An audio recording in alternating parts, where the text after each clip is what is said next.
Pourquoi n'avez-vous pas l'énergie et la motivation pour quoi que ce soit? Pourquoi vous réveillez-vous déjà fatigué, comme si vous n'aviez pas eu de repos?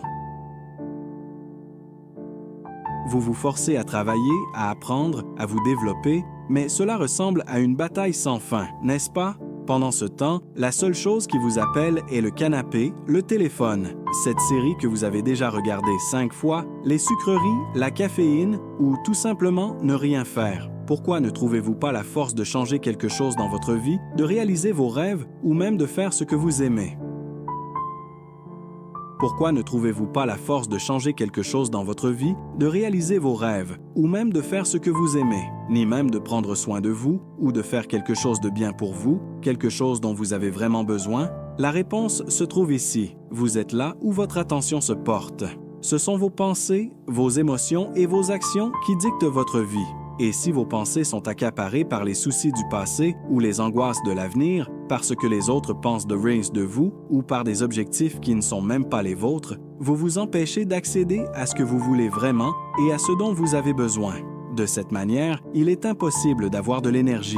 C'est comme essayer de remplir un verre troué. Ce dont il s'agit, vous êtes là où se trouve votre attention. Vous êtes là où sont vos pensées. Vous êtes là où sont vos émotions. Votre vie est ce qui la remplit. Comment vous la remplissez de pensées, de sentiments, de personnes, de relations, d'actions et de résultats. Si vous vous inquiétez constamment de qui et de ce qu'il pourrait ou est pensé de vous, si vous vous inquiétez du passé, vous vous inquiétez du passé ou regrettez le passé, si vous vous inquiétez de l'avenir, si vous pensez « et si j'avais frappé Tom, mais comment était-il nécessaire de répondre correctement à ce moment-là, mais si j'avais pris la boule de billard dans la coupe, je vivrais maintenant en chantant, et non c'est tout. » Si vous vivez la vie de quelqu'un d'autre, si vous atteignez les objectifs de quelqu'un d'autre, si vous vivez avec quelqu'un d'autre, si vous faites le travail de quelqu'un d'autre, si vous vous dévalorisez, si vous vous pourrissez et si vous vous trahissez, alors vous n'aurez pas d'énergie, même si votre santé, vos hormones et votre mode de vie vous conviennent. Il est impossible de se remplir si vous dépensez, pulvérisez, jetez ou donnez aux autres tout ce qui vous tombe sous la main. Où puisez-vous votre énergie, vos ressources et votre motivation? Qu'est-ce qui tue vos désirs, vos intérêts, vos rêves et votre joie de vivre? Tout d'abord, les blessures. Il s'agit de traumatismes psychologiques qui n'ont pas été traités, qui n'ont pas fait l'objet d'un travail, qui ont été sous-performants, qui n'ont pas été guéris. Il s'agit d'une expérience où vous êtes confronté à un obstacle ou à un danger et où vos expériences, vos émotions ont été si importantes, si intolérables, qu'à l'époque, vous n'avez pas réussi à les vivre jusqu'au bout. Pour survivre, vous avez activé le dédoublement, le refoulement ou un autre mécanisme de défense de la psyché. En fait, une partie de votre personnalité, une partie de votre enfant intérieur reste bloquée et demeure dans cette situation. Elle continue à tomber malade, à saigner, à demander de l'aide, à consommer votre énergie et votre attention.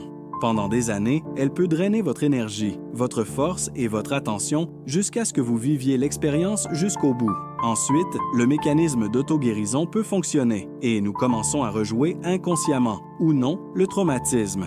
Inconsciemment, nous chercherons et trouverons les mêmes personnes qui nous ont abusés, harassés, gazlettis, trahis, manipulés, blessés. Nous créerons, organiserons les mêmes situations autour de nous pour vivre les mêmes expériences, les mêmes états, pour essayer de les revivre jusqu'à la fin. Cependant, les autres personnes ne sont pas conscientes de notre plan astucieux et elles peuvent elles-mêmes avoir leur propre traumatisme, scission, névrose, psychose, caprice. Au lieu de guérir, nous risquons de subir une nouvelle traumatisation, c'est-à-dire une aggravation du traumatisme. Ainsi, au fil des années, nous pouvons accumuler beaucoup d'événements de ce type, dans lesquels nous avons laissé une partie de notre âme, de notre personnalité. Et à un certain âge, on peut s'en approcher comme d'une écharde, sans force, sans motivation, sans envie, avec le sentiment complet d'être coincé dans un mauvais spectacle, où les figurants changent, les décors changent, mais le décor semble rester le même. Notre système nerveux, ou psyché, devient une passoire ou un tamis qui ne peut être rempli de rien. Deuxièmement, les frontières. Les limites crevées et non restaurées continuent à saigner et à drainer votre énergie. Les supports intérieurs brisés continuent à vous maintenir sous tension, tuant votre énergie, votre motivation, votre estime de soi et votre confiance en vous jusqu'à ce que vous les retrouviez. Dans les conflits eux-mêmes ou dans la violation des limites personnelles, il n'y a rien de mal ni de criminel en tant que tel. Si vous vous battez efficacement, si vous pouvez riposter ou sortir de la communication, si vous pouvez même gagner un conflit, alors vous vous rétablissez, vous regagnez, ajustez vos limites personnelles, vous regagnez votre statu quo et vous le dépassez complètement. Si, pour une raison quelconque, vous n'avez pas la capacité d'ajuster vos limites, de dire non à une autre personne, de vous défendre. Si, par exemple, dire non ou être agressif n'est pas dangereux, mauvais ou honteux. Si, par exemple, vous êtes dans une relation toxique, dépendante ou destructrice, où vous n'avez que le rôle de manger ou de servir, alors vous ne rétablissez pas vos limites personnelles et vous continuez à drainer de l'énergie. C'est ainsi que fonctionne, par exemple, le vampirisme psychologique et ce que l'on appelle l'abus narcissique, c'est-à-dire que l'autre personne vous fait ce que vous ne voulez pas qu'on vous fasse, vous blesse, vous insulte, vous provoque, vous humilie, vous touche ou touche à vos affaires, et en même temps vous interdit de prendre soin de vous, vous interdit de répondre, vous interdit de vous défendre. Honte à toi, tu te sens mal, tu es égoïste, pourquoi penses-tu toujours à toi? Je savais que tu étais si impitoyable. La troisième est la relation. Il s'agit de relations inachevées, inabouties, sous-représentées, inexpliquées, dépendantes, toxiques. Il s'agit d'une relation avec des griefs non exprimés, avec des griefs, avec des émotions mal transmises, avec des mots non exprimés et d'autres bagages émotionnels. C'est une relation dont on ne peut pas sortir, on reste dans les limbes, on ne peut pas se détendre et on y dépense constamment son attention et son énergie. C'est une relation dans laquelle nous n'avons pas terminé quelque chose que nous n'avons pas reçu. Nous continuons à attendre, à aimer, à espérer et à croire. Et si elle revenait, s'il changeait d'avis, s'il guérissait, s'il comprenait tout, s'il revenait, et si c'était aussi bien qu'avant? Ici, de la même manière, une partie de notre personnalité reste coincée dans cette relation et continue à consommer notre attention et notre énergie. Il se peut qu'il n'y ait plus de personne ni de relation, en fait aussi, mais vous continuez à lui prouver quelque chose dans votre tête. Vous continuez à tordre certains dialogues dans votre tête, à le convaincre d'une manière ou d'une autre, à le blâmer, à lui faire honte, à vous venger, à mériter le pardon ou quoi que ce soit d'autre. Cependant, comme tout ce drame ne se passe que dans votre tête, en fait, vous faites tout cela avec vous-même. C'est-à-dire qu'une partie de votre personnalité prouve quelque chose et essaie de l'obtenir d'une autre partie de votre personnalité. Vous vous en voulez à vous-même, vous vous faites honte, vous vous punissez, vous vous humiliez, vous vous dévalorisez, vous essayez de vous faire pardonner et vous dépensez beaucoup d'attention et d'énergie pour tout cela. Et vous pouvez aussi trouver une autre personne sur laquelle il est commode d'accrocher l'un de ses rôles, l'une de ses projections, par exemple, coupable ou rancunier. De cette manière, vous pouvez créer une relation de codépendance forte et toxique. Ainsi, nous entrons dans une nouvelle relation avec tous nos vieux ressentiments, griefs, transferts, honte, culpabilité et autres bagages émotionnels. En outre, le quatrième est l'autoballonnement, l'autopunition, l'autosuppression, l'autoflagellation. C'est la honte toxique, la culpabilité toxique. C'est la colère dirigée contre nous-mêmes, ou ce qu'on appelle la rétroflexion, et d'autres variantes du conflit intrapersonnel, où une partie de notre personnalité attaque et supprime une autre partie de notre personnalité. Cela peut résulter d'expériences traumatisantes dans l'enfance, d'une éducation parentale inadéquate, d'abus psychologiques, de programmes et de scénarios parentaux inappropriés et destructeurs. Par exemple, si dans notre enfance, nos parents nous ont dévalorisés, critiqués, abandonnés, humiliés, il est probable qu'à l'âge adulte, nous nous traitions nous-mêmes de la même manière. Du moins, jusqu'à ce que nous apprenions à nous traiter différemment. Cela peut être le résultat d'un traumatisme psychologique, d'une manipulation, d'un abus psychologique ou simplement d'émotions toxiques, où nos émotions inexprimées sont canalisées vers nous-mêmes et, au lieu de nous aider à répondre à nos besoins, ces émotions commencent à empoisonner et à détruire notre psyché. Par exemple, la colère retenue, inexprimée, réprimée, que nous dirigeons vers nous-mêmes. Et au lieu d'utiliser cette colère pour ajuster nos limites personnelles, pour nous battre, pour nous défendre, pour atteindre nos objectifs et surmonter les obstacles sur le chemin de ces objectifs, nous commençons à nous attaquer, à nous pourrir et à nous détruire. Il peut s'agir de notre conflit intérieur entre ce que nous voulons vraiment et nos interdits intérieurs, nos programmes parentaux et nos prescriptions, entre ce que nous sommes réellement et nos croyances sur ce que nous devrions être. Dans ce cas, nous nous divisons également entre ceux qui attaquent, ceux qui répriment et ceux que nous attaquons, ceux que nous réprimons, ceux que nous pourrissons et punissons.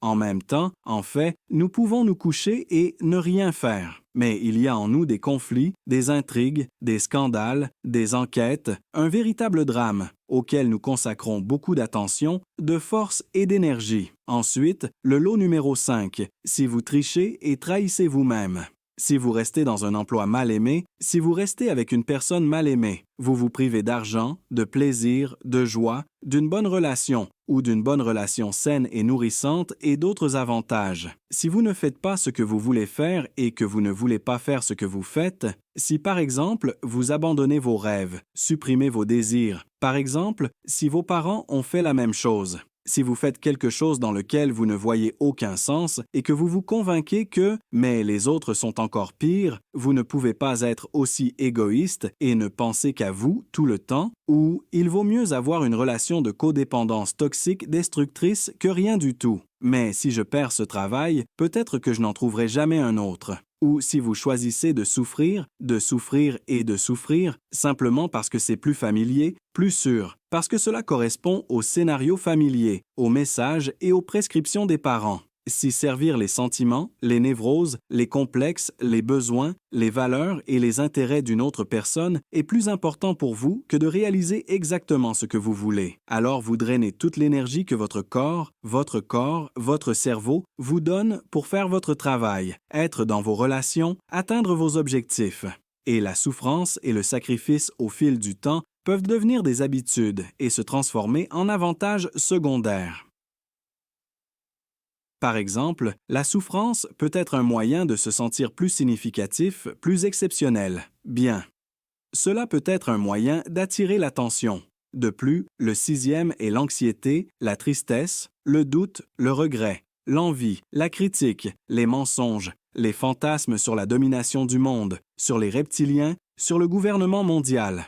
Ce sont des problèmes non résolus, des dettes, des complexes, des peurs, des expériences et tout ce qui nous fait sortir du présent, c'est-à-dire du ici et maintenant où je suis, et nous conduit à des fantasmes sur le passé, sur l'avenir, sur d'autres personnes et sur certains événements hypothétiques. Tout cela vous prive de force et d'énergie et empoisonne également votre psychisme d'impuissance, un état d'impuissance acquise, car cela n'a rien à voir directement avec votre réalité actuelle, avec vous personnellement et avec ce que vous pouvez faire vous-même en ce moment. Par conséquent, nous sommes tellement dévastés par toutes ces conversations vides, par exemple, sur le passé, comme c'était bien dans le passé, et quel dommage que cela ne se reproduise plus jamais, cela ne reviendra jamais. Quoi d'autre peut être mauvais à l'avenir et que nous ne pouvons pas nous en protéger? Qui et ce qui est important chez nous pourrait penser ce que les autres peuvent nous penser de nous?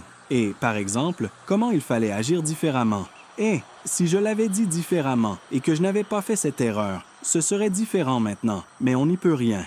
Votre capacité, votre énergie, vos pouvoirs, vous reviennent lorsque vous revenez à l'ici et maintenant, c'est-à-dire au présent, et portez votre attention sur ce que vous pouvez personnellement faire dans la situation donnée avec ce que c'est pour obtenir ce que vous voulez. Si vous êtes coincé dans ces expériences, vos émotions refoulées et arrêtées deviennent chroniques et toxiques. Par exemple, votre stress peut se transformer en détresse et, au lieu de vous motiver, il commencera à vous tuer. Votre anxiété peut se transformer en une habitude d'anxiété ou d'anxiété. La tristesse peut se transformer en dépression. Vous pouvez vous habituer à vivre la vie de quelqu'un d'autre, à rester constamment dans des fantasmes, etc. Et le 7e est la surcharge d'informations et l'hyperconsommation de contenu indésirable. Nos réseaux sociaux préférés, chaînes Telegram, médias sociaux et actualités sont organisés de manière à capter toute notre attention de la meilleure façon possible et à la conserver le plus longtemps possible.